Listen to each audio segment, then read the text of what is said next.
Divorced men. What happened when your ex-wife realized you were never coming back? Story 1. My ex-wife, Kara, used to treat our divorce like a pause button. She kept telling people, he's just going through something. Meanwhile, she cleaned out our joint savings on necessary expenses and left me with the mortgage payment she promised to split. I didn't fight her over the furniture. I didn't even fight her over the dog. I just left, signed the papers, and rebuilt quietly. 3 months later, she sent a casual, "Hey stranger," like we were flirting again. I replied, "Please only text about the remaining paperwork." That's when she escalated.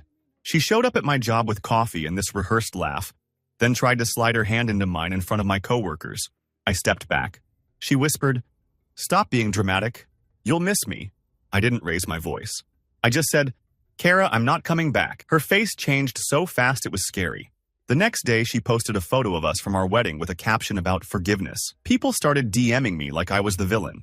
So I posted one screenshot, her email admitting she moved the money, so I can't waste it if I get sad and run back. She called me sobbing, not about the money, about the word back. You weren't supposed to mean it. For the first time, she realized the divorce wasn't a tactic. It was a door. And I'd locked it from my side. Story 2. My ex always said I'd crawl back when I got lonely. She'd even joke about it during mediation, like I was a toy she'd put on a shelf. 6 months after the divorce, she invited me to a small family thing. I thought it was about our son's school. It was a dinner. Candles, her parents, her sister, the whole performance.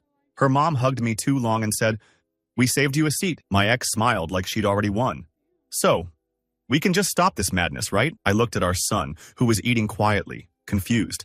I said, "This isn't appropriate. We're co-parents." "That's it." Her dad's jaw tightened. Her mom's eyes went wet. My ex's smile stayed glued on, but her voice turned sharp. "Don't embarrass me." That's when I understood. She didn't want me back. She wanted the image back, so she wouldn't have to explain why she lost a good man. I paid for my son's meal, kissed his forehead, and told him I'd see him Saturday. As I walked out, her mom hissed, "After everything we did for you?" I turned and said the quiet part out loud. "You didn't do things for me. You did things to keep control." My ex followed me to the parking lot shaking. "You can't just leave like this." I looked her dead in the eyes. "I already did. Today you just noticed." Story 3. The first time my ex-wife begged, it sounded like an apology. The second time, it sounded like a threat. She'd been dating a guy who finally understood her. I didn't care. I was busy learning how to breathe in a house that didn't echo with arguments. Then she got dumped. Suddenly my phone lit up. "Can we talk? I miss you. Don't be cruel." I answered once. "I wish you well." "Please stop." She showed up at my apartment building anyway, crying loud enough that neighbors opened doors. When I didn't let her in, she screamed, "You're punishing me." I told her through the intercom, "I'm protecting myself." That's when she went low. She texted my sister, "He was never stable. You should check on him." Then she messaged my mom, "I'm worried he's spiraling." My mom called panicked. My sister drove over. And for one night, my ex got what she wanted. A little chaos, a little attention, a little narrative. But the next morning, my sister asked me, "Do you want me to tell her to stop or do you want to do it?" I said, "I'm done speaking to her." I filed for a no-contact order. The judge didn't care about her tears, only the screenshots, the apartment footage, the messages. Outside the courthouse, she hissed, "I was your wife." I said, "You were. Then you turned love into leverage." She stared at the papers like they were written in another language. Because for the first time, she realized there was no clever angle left. I wasn't coming back, not even to argue. Story 4. My ex-wife, Sloane, had a habit of rewriting history in real time. She cheated, but told everyone it was because I withdrew. She moved out, but claimed I kicked her out. After the divorce, she kept a box of my things, for when we fix this. That phrase haunted me. When? A year later, she invited me to pick up the box. I brought my brother because I didn't trust her. She opened the door in the dress she used to wear on date nights. The box was on the table, next to 2 wine glasses. I didn't sit. Just the box. She laughed like I was being shy. "You always act tough until you're alone with me." My brother coughed. An intentional reminder that I wasn't alone. Her eyes flicked to him, then back to me, colder. "So you brought backup?" I lifted the lid. Half the stuff was missing. The sentimental things. "The watch my dad gave me." She shrugged. "I sold some." "You weren't using it." Something in me went perfectly quiet. I looked at her and said, "That's the last thing you'll ever take from me." She rolled her eyes. "Oh, please. You'll forgive me. You always do." I picked up the box and walked out. 2 days later, she saw me at a cafe with someone new. Nothing dramatic, just 2 people smiling. Her face cracked. She stormed over, voice shaking. So that's it? You replaced me?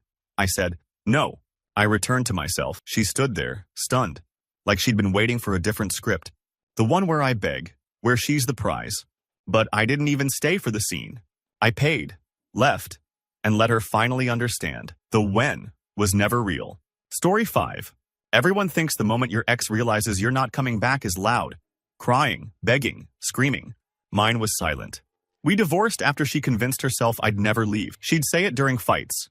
Where would you go? Like it was a joke. After the split, she kept sending memories. Photos. Remember this trip? Remember this song? Like nostalgia was a rope. I ignored most of it. I wasn't angry anymore. I was finished. Then my new lease started, and I changed my address officially. A week later, she called in a panic. Your mail stopped coming. Did you move? I said, yes. Where? I'm not sharing that. She laughed once, sharp. Stop. This is ridiculous. I didn't argue. I'm hanging up. That night, she showed up at my old place, my landlord told me later, banging on the door, demanding to be let in. She'd brought a key that didn't work because the locks were changed months ago. She just stood there in the hallway staring at metal that wouldn't turn. The landlord said she whispered, he really did it, like she was talking to herself. A few days after that, she emailed, can we start over? I'll do therapy. I'll be different. I typed one sentence. I hope you become the person you needed to be while we were married. But you won't become her with me. She never replied. No explosion. No final insult. Just the sound of someone realizing the door they kept pushing on was no longer a door at all. Just a wall. Story 6. My ex-wife used to send accidental selfies from my favorite cafe, like she was leaving breadcrumbs back to her. After the divorce, she kept saying, we're just taking space, not, we're done. Then she got invited to her cousin's wedding alone. She called me the night before, voice sugary. You should come with me. People will talk. I said, let them. She went quiet, then snapped. So you're really going to let me walk in there looking divorced? That's when I realized the whole marriage had become her stage, and I was her prop. At the wedding, she tried a last trick. She told everyone we were working on things, and had the DJ play our song. She walked toward the dance floor and held her hand out for me, because she'd told them I was coming, except I wasn't.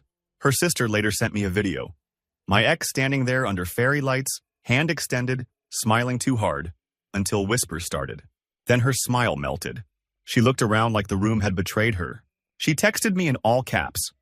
Are you trying to humiliate me? I replied, you humiliated yourself by writing a story I didn't agree to. The next message was the first honest thing she'd said in years. So it's really over, and I didn't comfort her. I just left it on red. Story 7. After the divorce, my ex treated our custody schedule like a negotiation for me, not our daughter. If I said no to swapping weekends, she'd throw in, you're being bitter. You'll regret this when you miss me. Then I started dating. Quietly. Nothing public. My ex found out anyway and called me, just to talk. She arrived with homemade cookies. Same ones she never baked during our marriage. She sat on my porch and said, you don't have to do this. We can be a family again. I told her calmly, we are a family. Just not a couple. She blinked like she didn't understand the difference. But I'm her mother. I'm your wife. Ex-wife, I corrected. She laughed, but her eyes got glossy. Stop saying it like that. Then she did something wild. She pulled out a printed photo of us from 10 years ago and slid it across the table like a contract. Look, this is real. This matters. I pushed it back. That's a memory, not a plan. She stood up shaking. So you'll throw away everything? I said. You already did. I'm just not picking it up anymore. That's when she realized she couldn't use our kid as a bridge to me. She left the cookies on the porch like an offering. I threw them out. Not because I'm cruel, but because I'm done swallowing sweetness with poison underneath. Story 8. My ex-wife had this habit of calling me her husband, even after the papers were signed. She'd do it in front of friends like it was cute. My husband will fix it. My husband knows. One night, her car broke down and she called me at 1 a.m. crying. I almost went, muscle memory is real. But then I remembered the last year of our marriage, her ignoring me for days, laughing at my anxiety, telling me I was dramatic. So I sent her a tow company number and said, they're 24/7. She texted back, wow, so you hate me?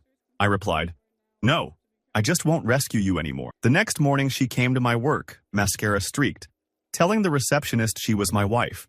My coworker walked her into a meeting room and asked, do you have an appointment? My ex snapped, I don't need one. He's my husband. I stepped in and said, clear as glass? She's not. Silence. The kind that makes your ears ring. My ex whispered, You're doing this to punish me, I said. I'm doing this to protect my peace. She stared at me like she was waiting for the old me to appear, the one who'd apologize for having boundaries. When I didn't, she finally understood. Divorce wasn't just legal.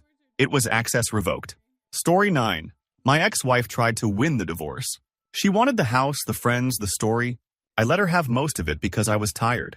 But she didn't just want to leave. She wanted me to chase. So when she posted pictures with her new boyfriend, she tagged places she knew I loved. When that didn't work, she texted, "He treats me better than you ever did." I replied, "I'm glad." That answer broke something in her. She called screaming, "How can you not care?" I said, "Because caring didn't save us." 2 weeks later, she showed up at my mom's house during Sunday dinner. She walked in like she still belonged there, hugged my mother, and said loudly, "I just miss my family." My mom looked at her, then at me. And for the first time, my mom didn't play peacekeeper. She said, "Sweetheart, you left. You don't get to visit like a museum." My ex's face went red. "So you're choosing him?" My mom replied, "I'm choosing reality." My ex turned to me, eyes wet, almost pleading. "Say something." I did. "You can't audition for a role you already quit." She left in a storm. Later, she texted, "So that's it. You're never coming back." I wrote, "Correct." And for the first time since the divorce, I slept like someone who isn't waiting for the next fight. Story 10. My ex-wife kept one foot in the door on purpose. She never changed her last name, never updated her emergency contact, and still had my family on social media. Then she got sick. Nothing deadly but scary. She called me from the hospital whispering, "I just need you." Old me would have sprinted. Instead, I asked, "Did you call your sister?" She started crying. "You're the only one who understands me." I almost caved. Then the nurse got on the phone and said, "Sir, are you her husband?" My ex answered for me. "Yes." I said, "No, I'm not." The nurse paused. "Okay, then we need her listed contact." My ex grabbed the phone back, furious and shaking. "Why would you do that to me when I'm scared?" I said quietly. "Because lying to keep me close is how we ended up here." There was a long silence. Then she whispered, smaller than I'd ever heard her, "So I really lost you." I didn't insult her. I didn't comfort her. I just said, "I hope you get better." After that, she finally updated her forms. People told me I was cold, but I wasn't. I was finished. Something she mistook for cruelty because she'd never seen me choose myself before. Story 11. My ex-wife used to say, "You'll come back when you realize nobody will love you like I do." It wasn't romantic. It was a warning wrapped in perfume. After the divorce, she kept dropping off little things at my old mailbox. Notes, a scarf, a keychain from our honeymoon, like she was building a breadcrumb trail to guilt. I never responded. Then one Friday she texted, "We need to meet. It's serious." I showed up at the coffee shop because I thought it was about debt we still had to split. She was already there, dressed like it was date night, 2 cups on the table. She smiled too wide. "I missed your face." I sat down and said, "What's serious?" She slid a folder across the table. Inside were printouts, screenshots of my Instagram likes, my gym check-ins, a photo of me leaving a restaurant with a woman. I stared. "Did you follow me?" She shrugged. "I had to know if you're moving on. It's not normal how fast you did." I laughed once, more shock than humor. "We've been done for a year." Her eyes flashed. "Not emotionally. Not for me." That was the moment. Not her stalking. Not her jealousy. The entitlement.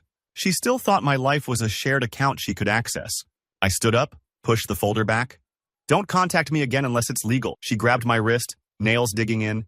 "You can't just erase me." I pulled away and said, loud enough for people to look, "Watch me." Her face dropped like she'd been slapped.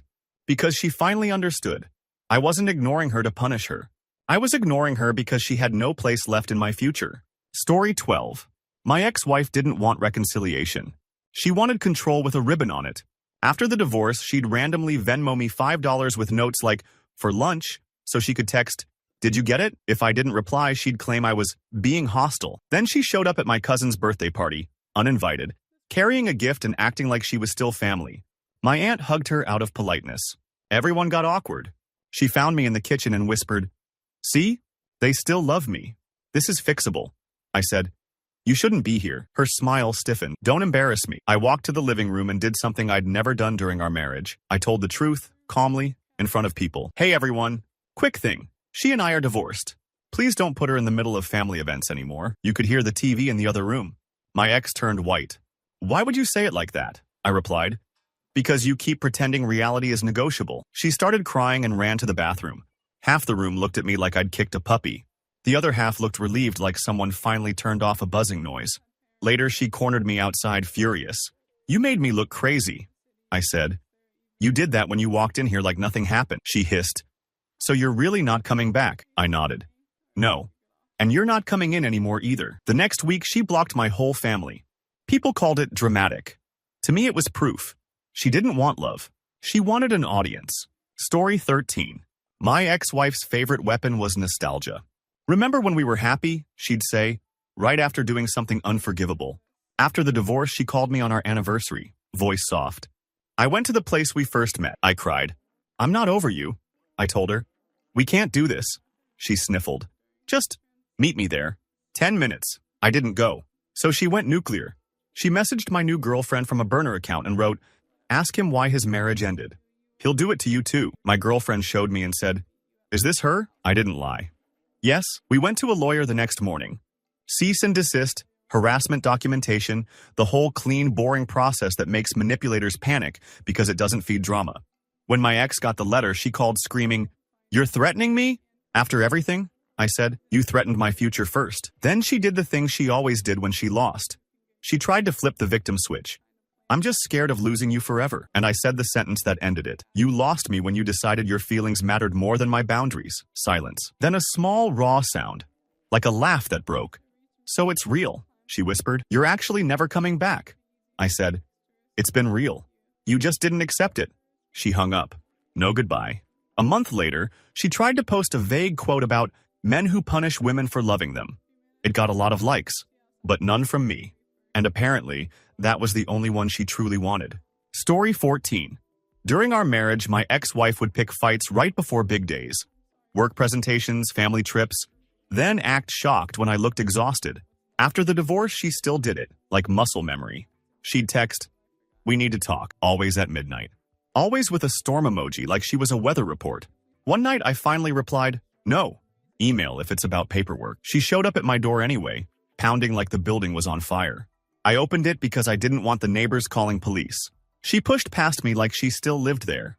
Look at you. You really think you're free? I said. Get out. She laughed, glanced around, and spotted the second toothbrush in my bathroom. Her eyes locked on it like it insulted her personally. Oh, she said, voice low. So you replaced me. I didn't defend myself. I didn't argue. I just repeated, get out. She stepped closer and whispered, if you let me in, I'll be good. I'll do it right this time. Something in me snapped. Not angry, just clear. You're not asking for a second chance. You're asking for another round. Her face twitched. You think you're better than me now? I said. I think I'm done. Then I walked to the door, opened it wide, and stood there until she left. No yelling, no closure speech. Just a boundary she couldn't cross. The next morning she texted, I guess you really don't love me anymore. I wrote back, love isn't access. That's when she realized she wasn't fighting for a marriage. She was fighting for the right to keep breaking me, and I wasn't available. Story 15. My ex-wife used to brag that she could make me do anything because he's too nice. After the divorce, she tested that theory weekly. She'd ask for favors that weren't about logistics. Fix her Wi-Fi, help her move. Just look at this weird noise in my car. And every time I said no, she'd say, wow, you're so cold now. Then her dad died. She called me shaking, genuinely broken.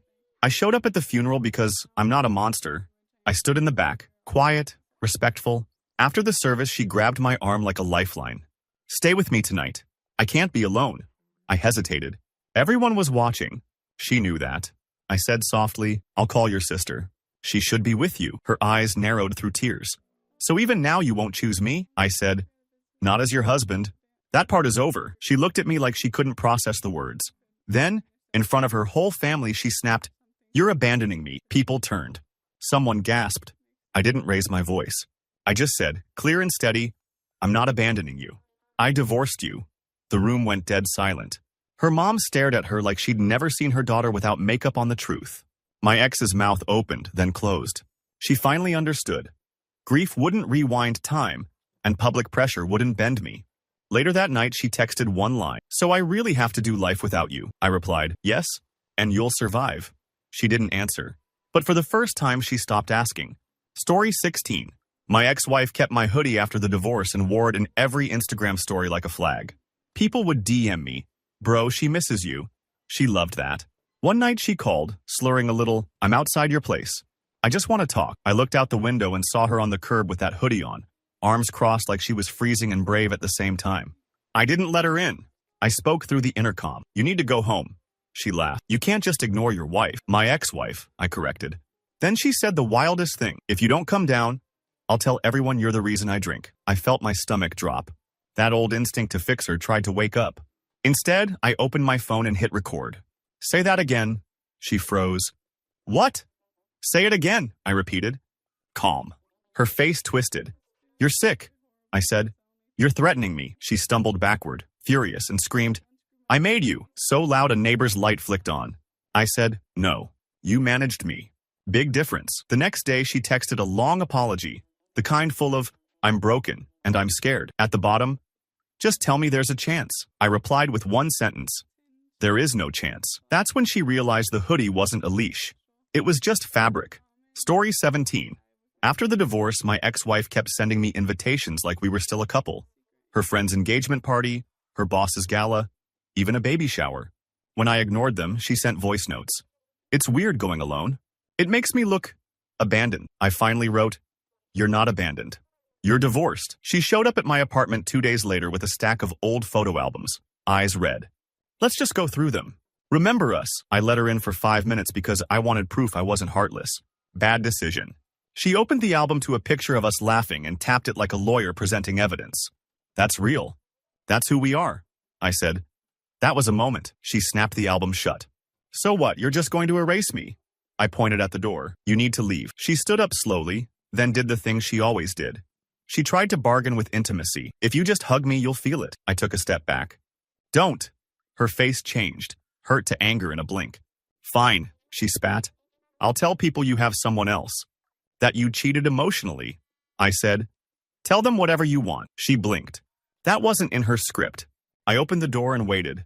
As she walked out, she whispered, not to me, but to herself, he doesn't care anymore. And that's when she realized she couldn't guilt me, scare me, or seduce me back. The only tool she had left was silence, and I'd already learned to live in it. Story 18. My ex-wife never cried during the divorce. She smirked. She acted like she was the one setting me free. 2 months later, she started sending updates about her life like I was still her person. Got a promotion. New haircut. Guess who DM'd me? I didn't respond. Then she called my best friend. Not to talk. She invited herself to his birthday and told him, I'm basically family. He warned me. I went anyway. She walked in late, dressed like a revenge fantasy, and announced, I just want us all to be adults. Then she hugged me like we were starring in a reunion episode. I stepped back and said, please don't touch me. The room went silent. Someone coughed. Her smile twitched. Oh my God, you're still mad? I said, I'm not mad. I'm finished. That word landed like a punch. She tried to laugh it off. You don't mean that. I looked at my friend and said, happy birthday. I'm leaving. My ex followed me into the hallway, voice rising. You can't do this in front of people, I said. You can't use people as a shield. She grabbed my sleeve. Just tell me you'll come back if I change. I pulled my arm free and said, if you change, it should be for you, not to earn access to me. She stood there, stunned, mascara starting to run, not from sadness at losing the marriage, but from finally realizing she'd lost the audience too. Story 19. My ex-wife kept a key even after the divorce. I didn't know until I came home and smelled her perfume in my living room. She was sitting on my couch like she lived there, scrolling her phone. Hey, she said casually, your place is still cute. I froze. How did you get in? She dangled the key. You forgot I had this. I said, give it to me. Now. She rolled her eyes. Relax. I just needed to talk. I stared at her, heart pounding, and realized something terrifying. She wasn't just nostalgic. She felt entitled to my space. I took my phone out and called the non-emergency police line. Her smile vanished. Are you serious? I said. Dead serious. She stood up fast. Don't do this. You're being dramatic. I didn't stop dialing. You broke into my home. She threw the key onto the table and hissed, fine. I just wanted to see if you missed me. The officer arrived, took a report, and suggested I change the locks immediately. After they left, my ex texted, I can't believe you'd call the cops on your own wife. I replied, ex-wife. And you made it necessary. No more cute messages after that. No more, remember when? Because she finally realized, the moment you cross a line like that, there's no romance left to hide behind. Only consequences. Story 20. My ex-wife loved grand gestures, especially the kind that made her look like the hero. A year after our divorce, She showed up at my job with a big box labeled Memories and a speech prepared. She told the receptionist she was there to surprise her husband. My coworkers watched as she walked into the lobby like a movie scene. She spotted me and her eyes lit up. "I brought everything back," she said loudly. "So we can start fresh." I looked in the box. It was full of things I'd already asked for months ago. My diploma, my childhood photos, my late dad's letters. She'd been holding them hostage, waiting for the right moment. I took a breath and said, calm but clear, "You don't get to use my dead father as a prop." Her smile froze.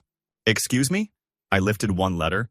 "You kept these to force a reunion." People in the lobby went quiet. The receptionist stopped typing. My ex's voice cracked. "I was trying to do something nice," I said. "Nice would have been giving them back when I asked." She stepped closer, whispering now, desperate. "Just take me back, please. I can be better." I stepped back and said, loud enough for everyone to hear, "I'm not coming back. And you need to stop showing up here." Her eyes widened like she'd never imagined me saying it publicly. She grabbed the box, trembling, and walked out fast, humiliated. Later, she texted, "You made me look insane." I replied, "No, you gambled on a scene and lost." After that, the surprise visits stopped. Because she finally understood, I'd rather risk being the villain in her story than be a character in it again. Story 21.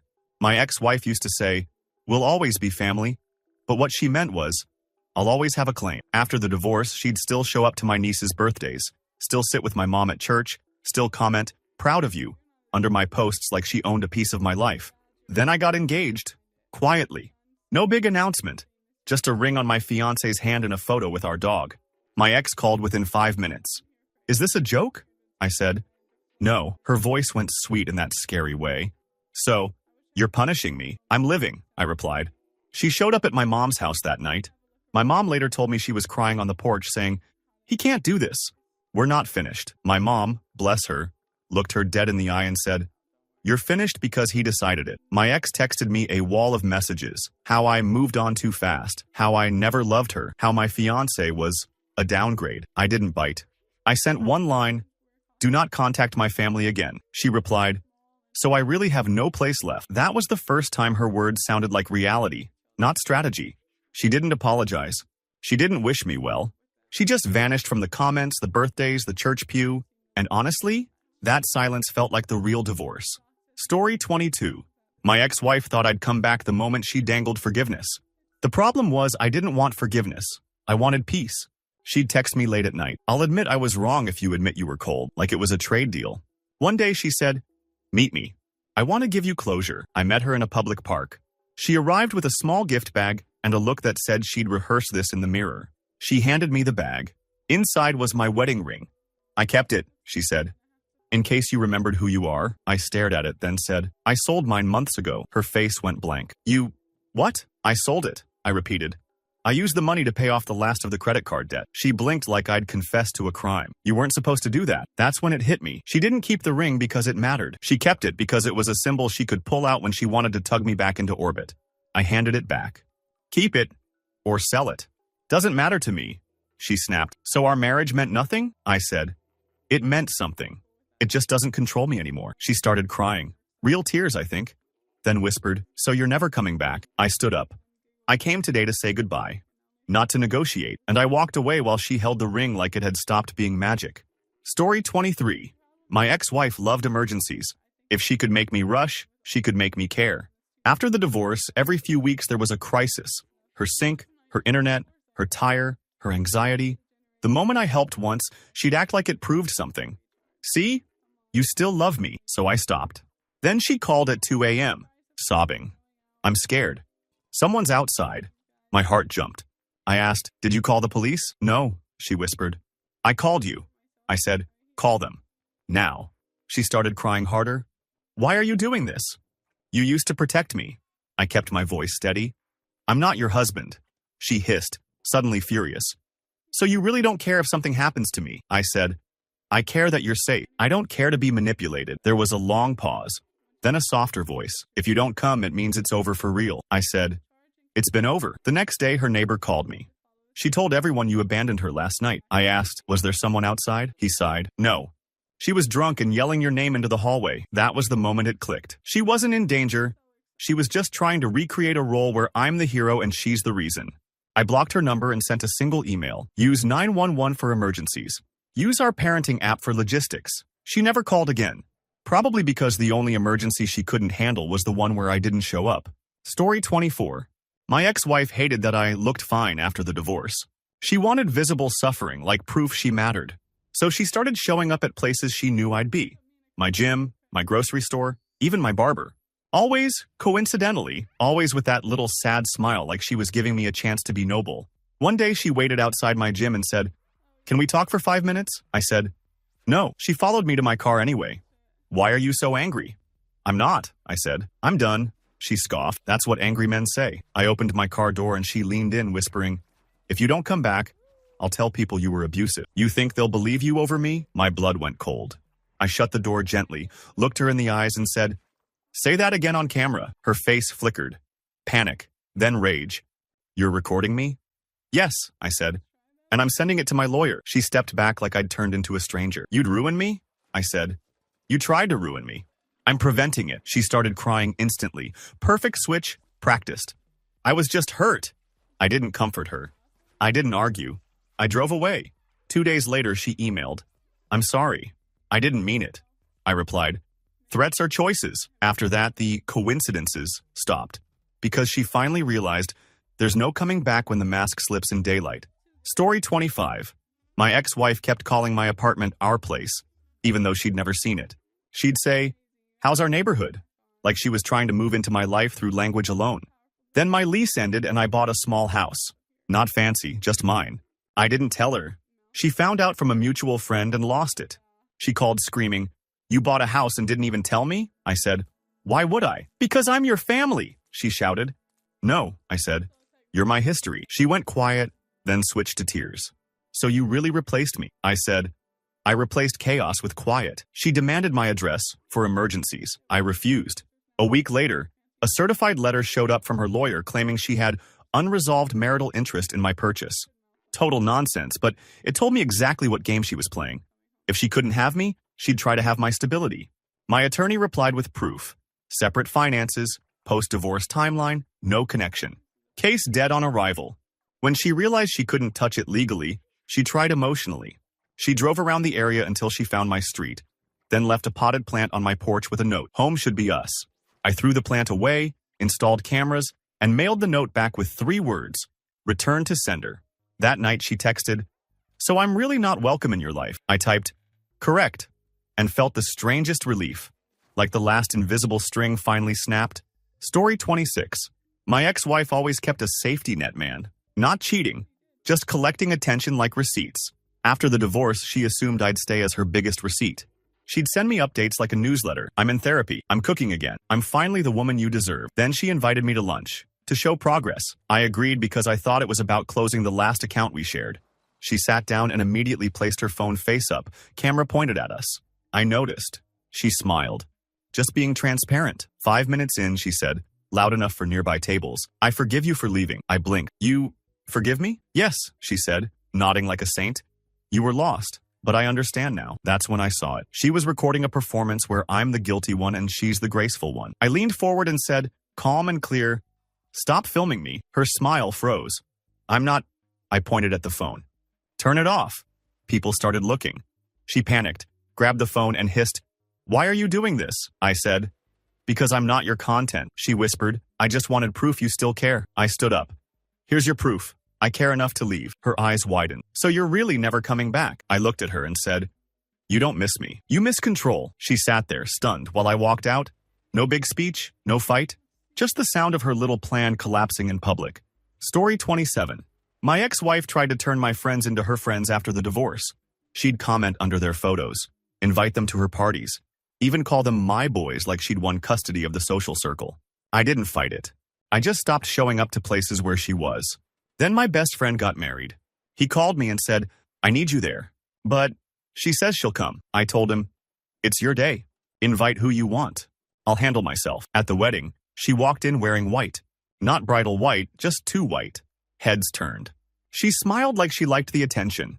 During the reception, she cornered my friend's new wife and said, "If he ever stops appreciating you, call me. I'm basically the warning label." The bride laughed politely, confused. Then my ex came to me, wine glass in hand, and said, "Look at us.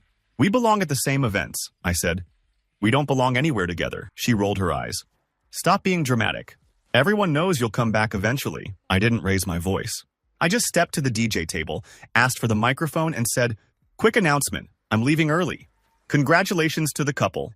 And just to be clear, my ex-wife and I are not getting back together. Please don't entertain rumors." The room went dead.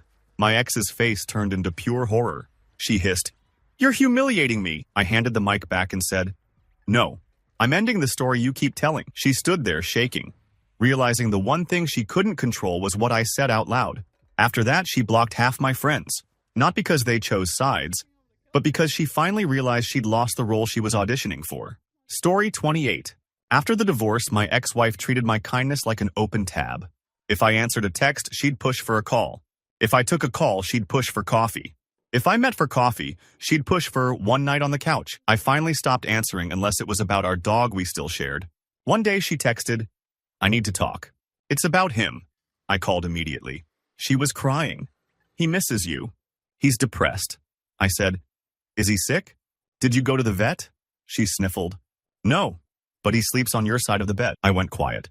"That's what this is?" She cried harder. "I'm lonely. The house feels empty. I can't do this without you." And there it was. She wasn't worried about the dog. She was trying to use him as a guilt bridge.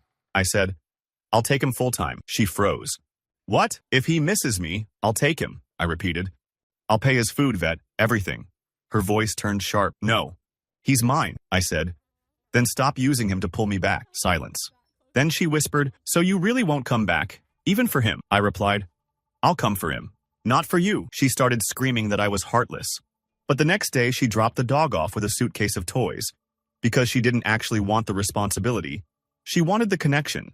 When she drove away, I realized she didn't lose a husband that day. She lost her last excuse to text me. Story 29. My ex-wife was obsessed with closure, not the healing kind. The kind where she gets the final word and I admit I was wrong. She demanded we meet one last time to talk about everything. I said no. She kept pushing until I agreed to a public place. She arrived with notes. Literal notes. Bullet points. She started reading them like a speech. How I didn't validate her. How I made her feel unseen. How she had to become cruel to survive my coldness. I listened for 10 minutes, then said, "Okay," she blinked. "That's it?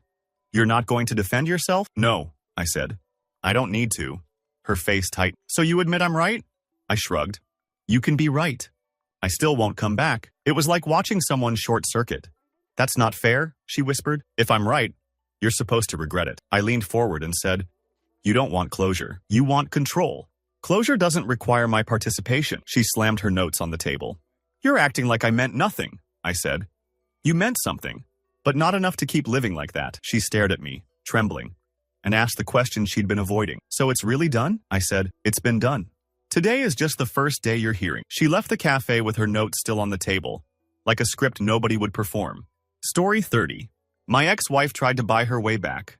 After the divorce, she suddenly became generous, offering to help with my car repair, sending expensive gifts to my place, even offering to pay for a vacation to clear our heads. I returned everything.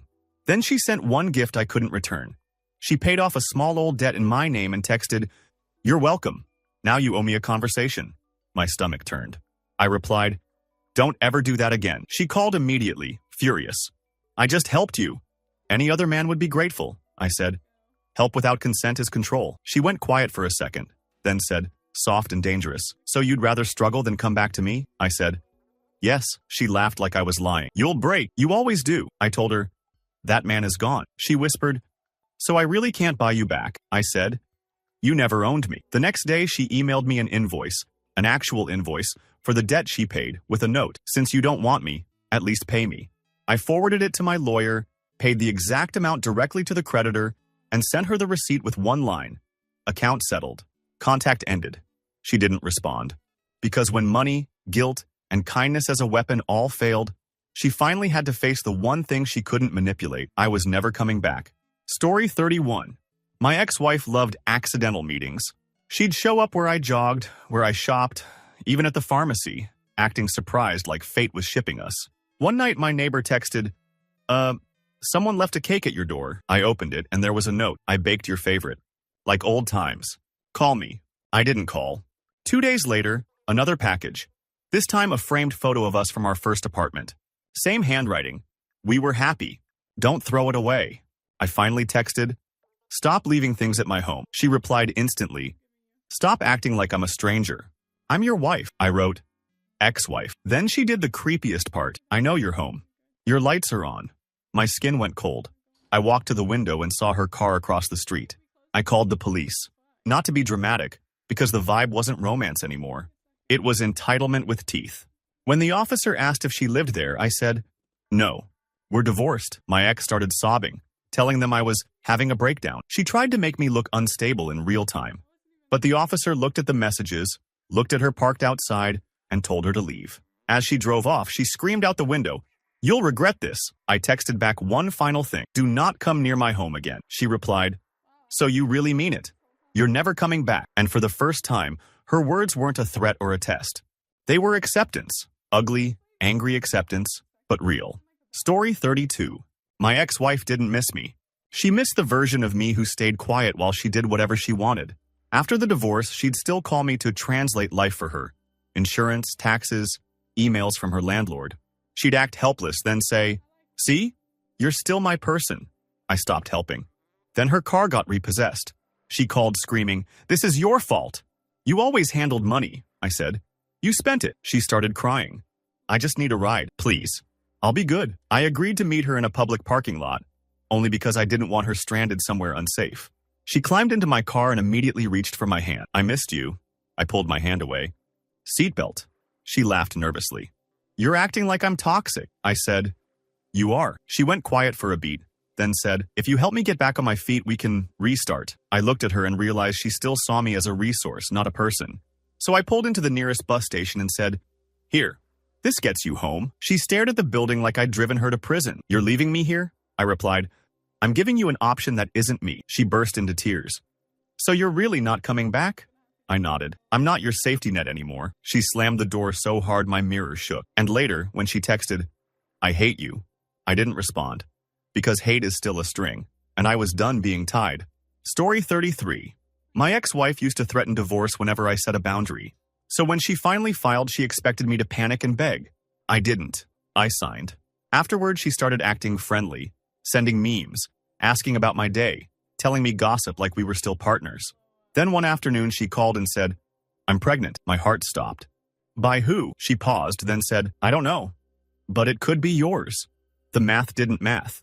We hadn't been together in months. I asked, "When was your last period?" She snapped, "Why are you interrogating me?" "I thought you'd care," I said. "Take a test with me present, or send the results from a clinic." She went silent, then started sobbing. "You don't trust me?" I replied. "You trained me not to." 2 days later, she texted, "False alarm. I was late." No apology. No shame. I realized she'd tried to use a baby as a rope. So I emailed her. "All communication must go through the divorce app. No calls." She replied instantly. "So you're cutting me off completely?" I wrote, "Yes." Then she sent, "So you're really never coming back?" I didn't answer. Because the moment someone uses panic to pull you close, the relationship is already dead. You're just arguing with the ghost. Story 34. My ex-wife's new hobby after divorce was healing. She posted quotes about self-love, went to yoga, told everyone she was doing the work. Then she texted me, "I'm ready to talk now," like I'd been waiting on a shelf. I ignored it. So she DM'd my girlfriend, who I hadn't even posted publicly yet. Somehow she found her. She wrote, "Just so you know, he still cries about me." My girlfriend showed me and said, "Do you want me to respond?" I said, "No. We document. We took screenshots. I sent them to my lawyer." My ex called screaming, "You're turning this into a legal thing?" I was just warning her. I said, "You weren't warning. You were invading." She cried, "I'm trying to protect you from repeating mistakes." I said, "My mistake was staying too long." That line made her go quiet, then furious. "So I'm a mistake now?" I replied. "You're a lesson." She gasped like I'd stabbed her. "You're so cruel," I said. "Cruel was dragging me back every time I tried to leave." She whispered, "So you're really choosing her?" I answered, "I'm choosing peace." After that, she posted a long rant about narcissists. People messaged me to ask if it was about me. I didn't respond to them either. Because the moment you stop defending yourself to people who only know the loudest version of the story, that's when you really leave.